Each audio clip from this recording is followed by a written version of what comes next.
Alice, are you there? I need to talk to you about your father's funeral next month. Will you be there? Hey, Gertrude. Yeah, of course I will. A bunch of our relatives will be there too, right? I haven't even met some of the people on my dad's side. Seems like it's gonna get busy. He sure was, love. Let me know if there's anything I can help you with. You know, organization, planning, invites, that kind of thing. Anything you can help me with? Sorry, Alice, but I don't think there's anything someone in your predicament could help me with. Don't worry about me. I'm happy for you to just sit around and do nothing. You're hardly the most mobile person in the world with that unfortunate leg of yours, are you, dear? No, it's not that bad, really. I know it might look like I struggle a lot, but other than running, I can still do pretty much anything. Oh dear, what a shame. It seems as though trying to soften the blow by giving you a gentle hint wasn't a good idea, so I'll just say it. I don't need our relatives thinking I'm so incapable I need to enlist the help of a cripple, thank you very much. If you do insist on coming, make sure you sit quietly and don't get in my way. Oh, I'm sorry, Gertrude. I understand. The fact that my son married a cripple in the first place is embarrassing enough. Without me being seen to be reliant on you to carry out basic tasks. What in heavens was he thinking? Telling people you exist is uncomfortable enough. I hardly feel like parading you around in front of everyone.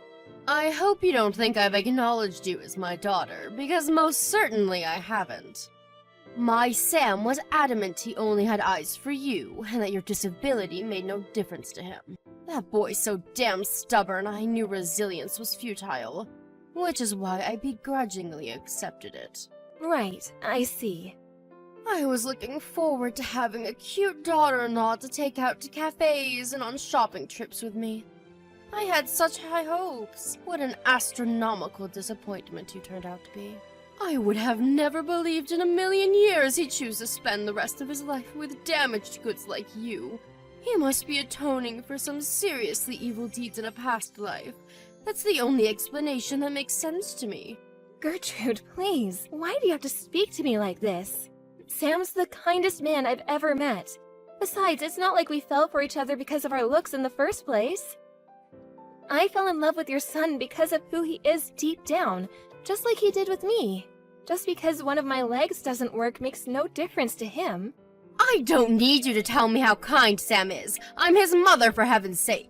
Let's face it, he'd have to be a saint to choose a useless good-for-nothing like you. Gertrude, I love your son, and I'll do whatever it takes to win your approval. I want you to know that I'd do anything for him, and to rest assured that he's in good hands with me. What good could a malformed cripple who's so totally reliant on others she can barely tie her own shoelaces possibly do for my son? I do wish you wouldn't talk such nonsense, dear. I can't claim to have any idea what you're like getting around the house, but I've seen you many a time using crutches and a wheelchair outside. Right. So, what? So you have the mobility of a 97-year-old, and you have the gall to claim I should rest assured that my son can rely on you? What would you do if he couldn't work for some reason? What would you do if he lost his job? I'd help out with the family finances for as long as he needed me to. Of course I would. I freelance from home, so my lack of mobility doesn't mean I don't bring in any money. And even while I may technically be disabled, beyond the occasional very minor inconvenience, it doesn't cause me any problems in day-to-day life. It's precisely because I find that so hard to believe that I'm worried, my dear. But I suppose worrying won't get me anywhere. We have to face the facts. Worrying won't make your legs work again. I'm sorry. Did I ask you to apologize? No, I did not. Ah, yes, that reminds me. There was a favor I wanted to ask of you. Oh, really? What is it? I'd love to help out. I wanted you to get rid of all of the weeds in my yard before your father's funeral. Got it, no problem. I'm pretty sure I recall you having an electric mower, right? I'll have it done in a jiffy with that.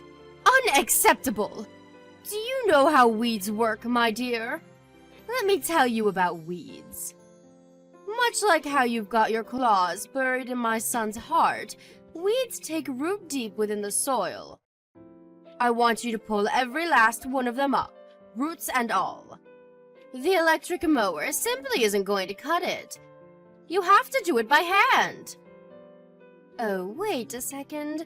Will that be difficult for you, with being a cripple and all? No, don't worry, it's fine. I'll have it done before we leave for the funeral, I promise. I expect great things, Alice. This should be interesting. You might actually be of some use to me for the first time in your life. Alice, you've really gone and done it this time, you silly girl. Hi, Gertrude. Did I do something wrong? At the funeral. You told all of your relatives you cleared out all of the weeds in my yard, didn't you? Well, yeah, kind of. But it's not like I was especially eager to talk about weeds or anything. It's just that everyone was discussing gardening, so I mentioned what I did in your garden this afternoon. After I got clearing out the weeds, you asked me to plant some flowers in the freshly invader-free soil, did you not? One of my relatives was really curious, and she asked me all kinds of things about how to plant and care for the flowers. That may be so, but why did you have to be so idiotically honest? Some things are better left unsaid. Huh? What do you mean? Are you trying to make our families think I'm the kind of person who forces her disabled daughter-in-law to clear out the weeds in her garden?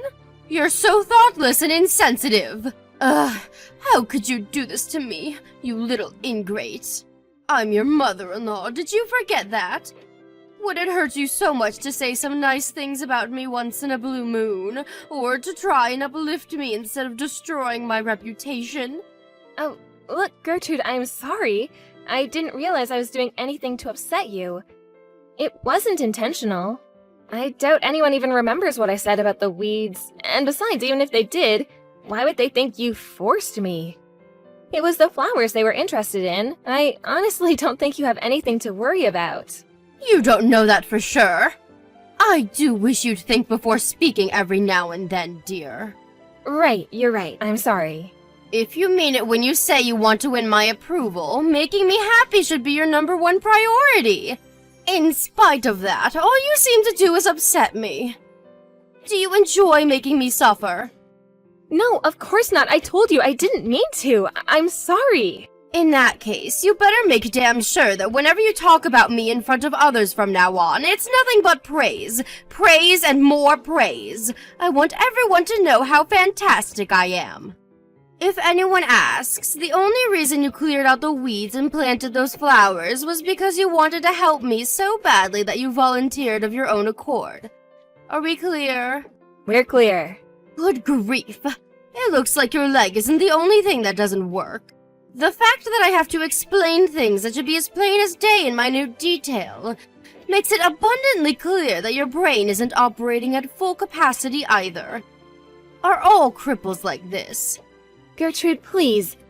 I'd really appreciate it if you would stop calling me that, and I'd like it if you stopped thinking of me as nothing more than my disability. Other than one of my legs not working, I'm no different to you or anyone else.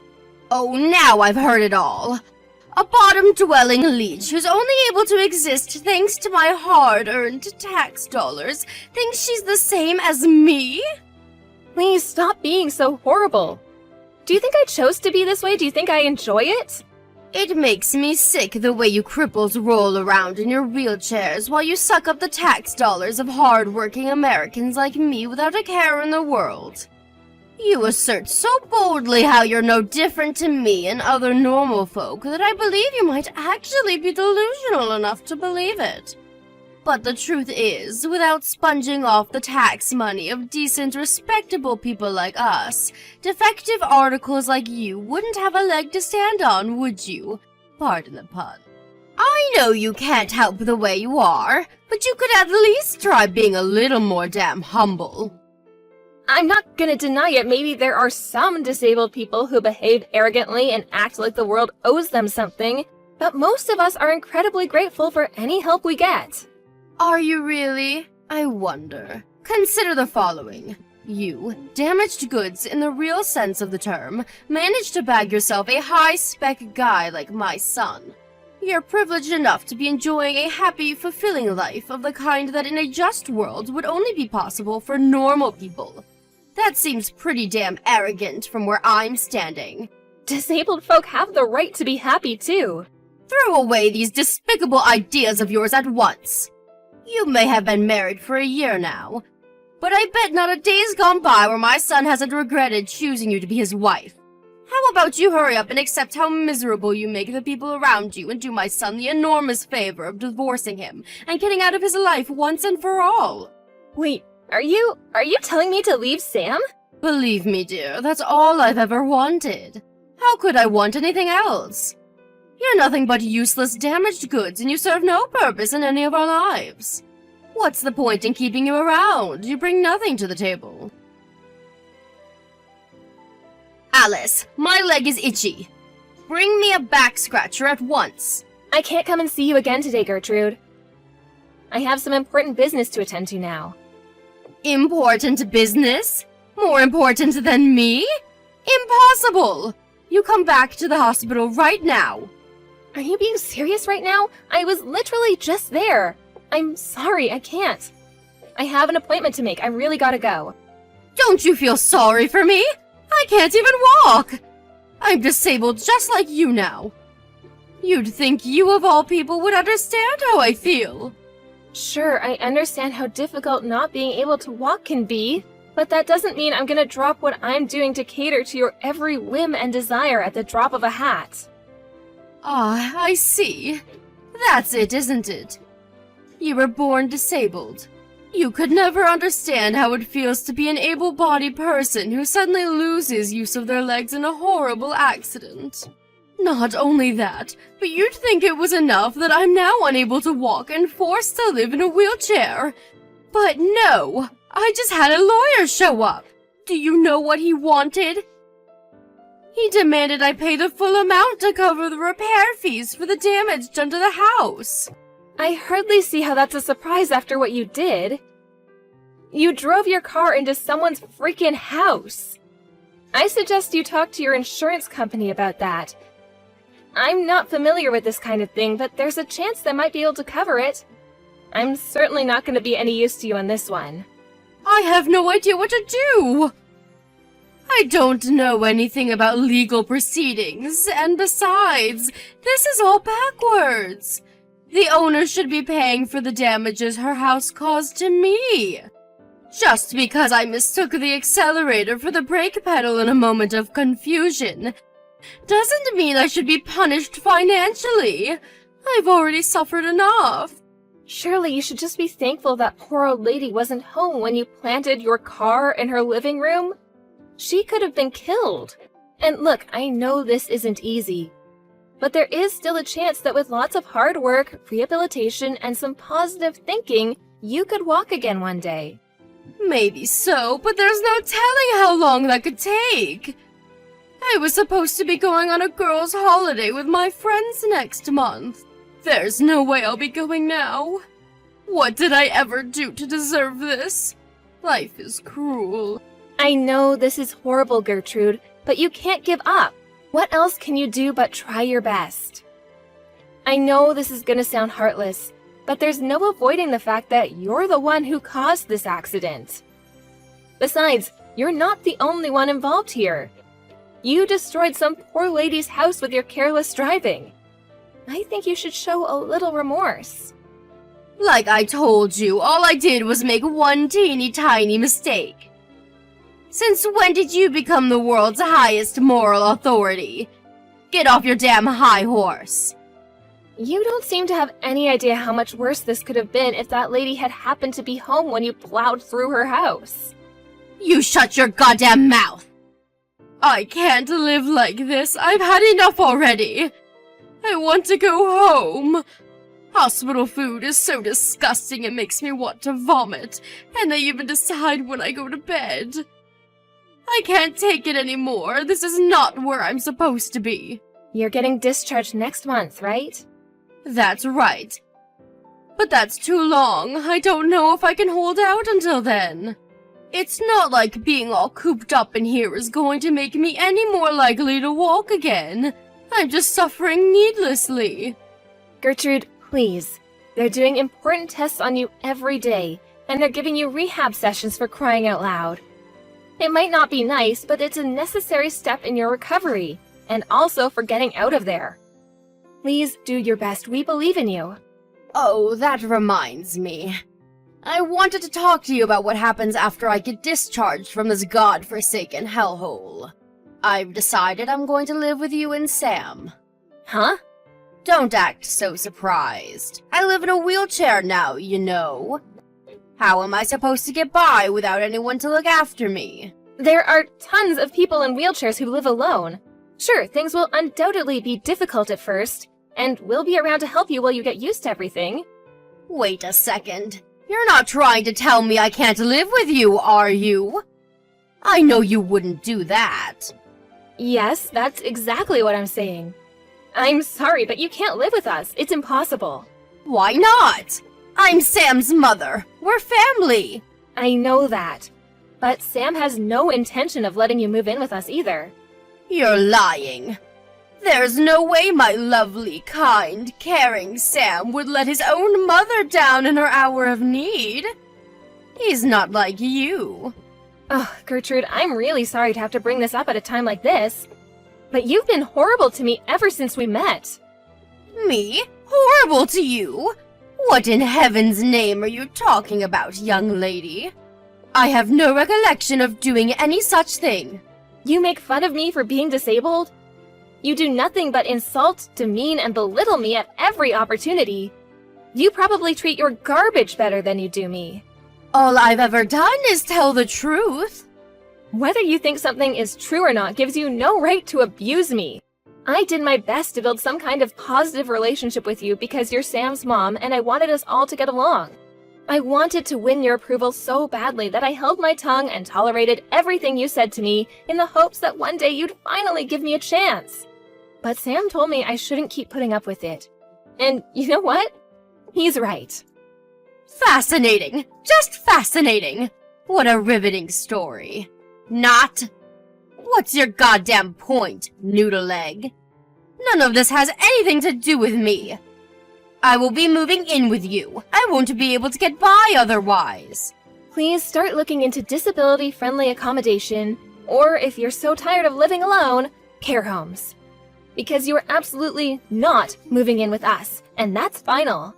You don't have to take my word for it. Sam says he's going to message you soon, so be my guest and wait to hear it from him if you like. The sooner you understand and accept this, the better. No way!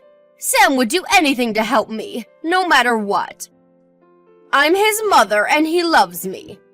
I won't lose to an arrogant, wet behind the ears little ingrate like you. Gertrude, this isn't about winning or losing. I'm moving in with you. We're not negotiating here. This has already been decided. Your opinion is irrelevant and I never asked for it. I can't believe that you of all people would treat me so cruelly and heartlessly despite having been disabled your whole life. You should understand what I'm going through more than anyone.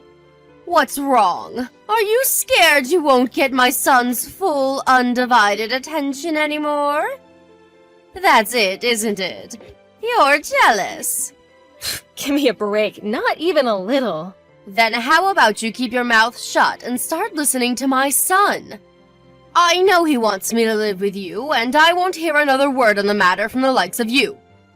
Stop interfering where you're neither needed nor welcome, you little witch. You've got some explaining to do, Alice. You haven't been to see me in the hospital for an entire week. What in heaven's name is going on? Just like I told you before, I won't be helping you with anything anymore. Oh, I get it. You're trying to avoid the issue of me living with you and my son, aren't you? I can read you like a book. Wow, are you seriously still talking about that? You just don't know when to give up. You were obviously never gonna listen to me. But Sam's explained over a dozen times by now that there's no way you can live with us. What's it gonna take for you to understand? Irrelevant. I'm his mother, and my word is law. I see. But you living with us is literally impossible. Where there's a will, there's a way. You can say whatever you like, but it changes nothing. I will absolutely, 100%, indubitably, definitely, surely, certainly, unequivocally be moving in with you.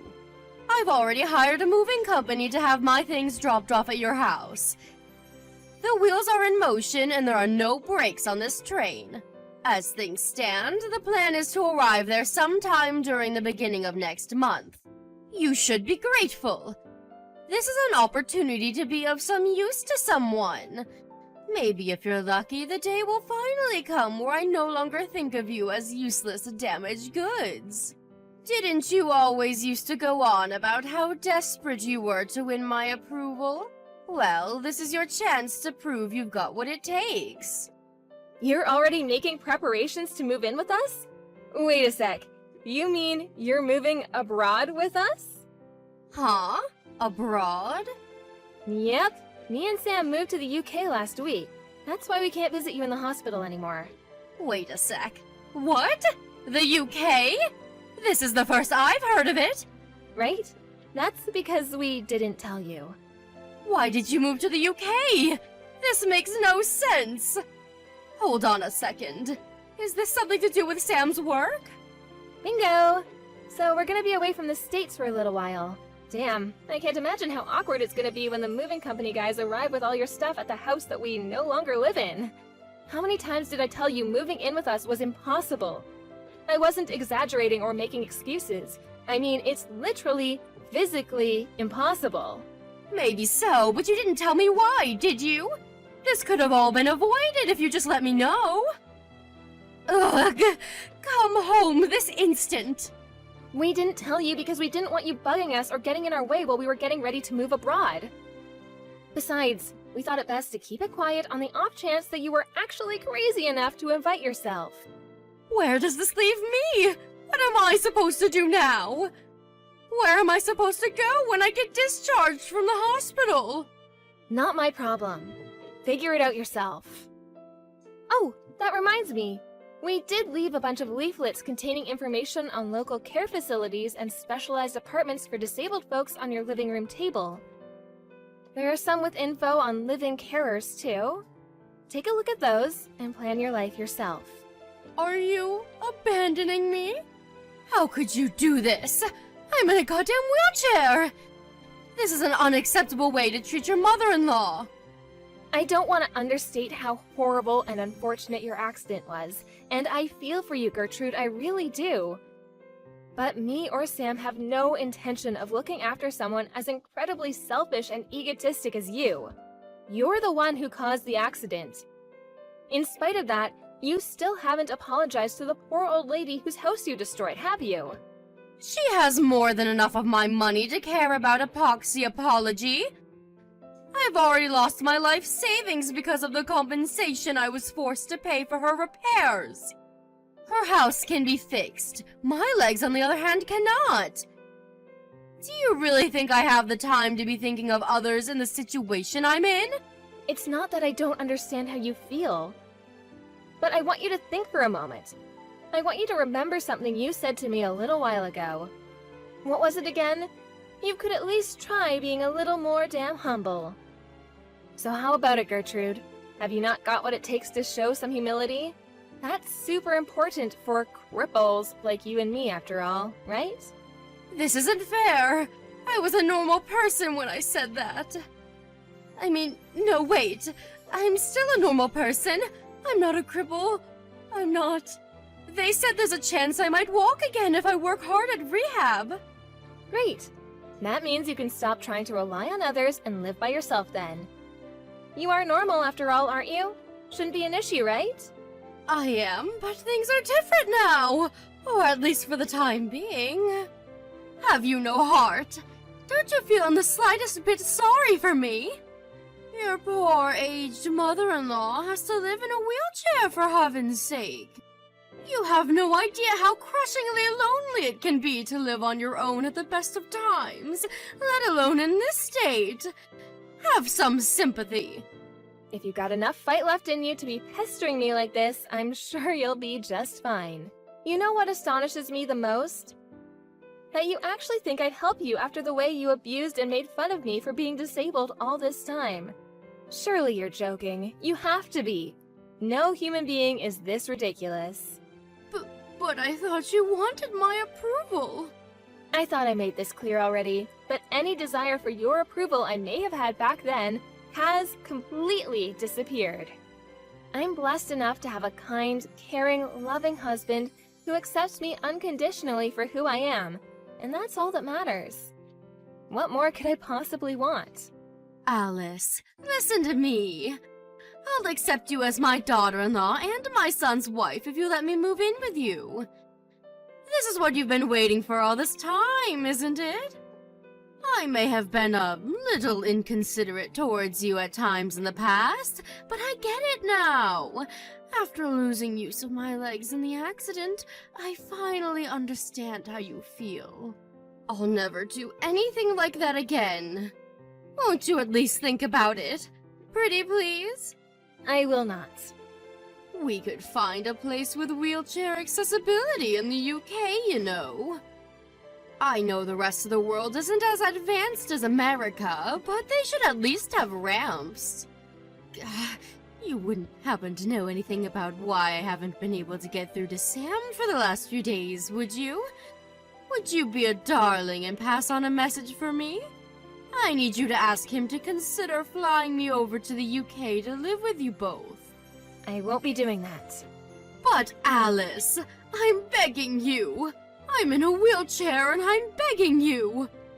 What's the harm in passing on a message? Why won't you just hear me out here? You haven't heard me out even once ever since we met. Why should I suddenly be interested in anything you have to say? Alice, I'm so sorry. I've been a fool. I'm so sorry for the way I've treated you. My behavior was unacceptable. I feel horrible, dear. But I really am begging you here. I'm begging you with every last fiber of my being. Please. Please don't abandon your mother-in-law like this. Sam already made this clear, but apparently it didn't go in, so I'll tell you again. You're not the only human being on this planet, and you need to start living with some consideration for others for a change. The world owes you no favors, and you can't always get your own way. That's life, and the sooner you accept it, the better. I'm not saying I want my own way all the time. Besides, I obviously don't get it, do I? If I did, I wouldn't be alone and miserable in this wheelchair. This isn't my fault. There's no reason for me to speak to you as long as you're living in denial of what you've done. Have a nice life. Alice, wait. I'm begging you. Please just pass the message on to Sam. That's all I ask. You can hate me. You can curse me. You can think what you want of me, but please, please pass on the message. I'm sorry. I'm remorseful for the way I treated you. I'm sorry I ignored the way you felt for so long, and I'm sorry I ignored everything you and Sam said to me. There's nothing I can do for you. Surely that's not true. Sam thinks the world of you. Surely one word from you is all it would take for him to reconsider how he feels about me. If you forgive me, you will too. I just know it. But I'm a defective article. Good for nothing, remember? Even if I wanted to, I could never be of use to anyone. Your words, not mine. All I'm doing right now is what your son asked me to. Which is why there's nothing I can do for you. You're on your own. Have a nice life. Bye! After that, I was beraged with a torrent of panicked messages from my desperate mother-in-law. Naturally, I blocked her, and now, with her gone, my life is stress-free. I said all I had to say at the end there, so I have no regrets. A major toxic influence has been removed from our lives, and we're not looking back.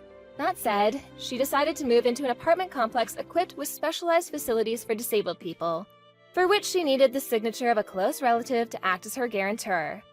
We enlisted the help of Sam's uncle to act as a go-between to avoid the unpleasantries of corresponding directly with her. and so the procedures to dispose of her once and for all are currently underway. I can't help but feel a little guilty for dragging Sam's uncle into Gertrude's mess, but it couldn't be helped. To my surprise, he readily accepted. He said he'd long had his suspicions she might be mistreating me because he knew exactly what she was like from his own experiences with her growing up. Eventually, her application for the wheelchair-friendly apartment was approved. She's currently living there alone. Everyone who knows her thinks she got exactly what she deserved after finding out the way she'd been treating me, which sadly for her means that she never gets a single visitor. After being paralyzed from the waist down, my mother-in-law, who used to be super active, having formerly been an avid mountain climber, is now confined to a tiny apartment and leads a wretched existence of soul-crushing loneliness. I heard from a friend of a friend who happened to see her out shopping that she looked like she'd lost all her spirit and vigor, a depressed, broken husk of a human being. What life brings next is entirely down to her. In any case, it's not our problem. She's not in our lives anymore, and she never will be again. She's nothing more than a distant memory now. Me and my husband are looking towards our own future together and intend on building the best life possible for ourselves in the UK. I have nothing but gratitude towards my amazing husband and our wonderful relatives, who have all been super supportive over the whole Gertrude incident. As for me, I'm gonna carry on working as hard as I possibly can to ensure that mine and Sam's happy lives together continues long into the future.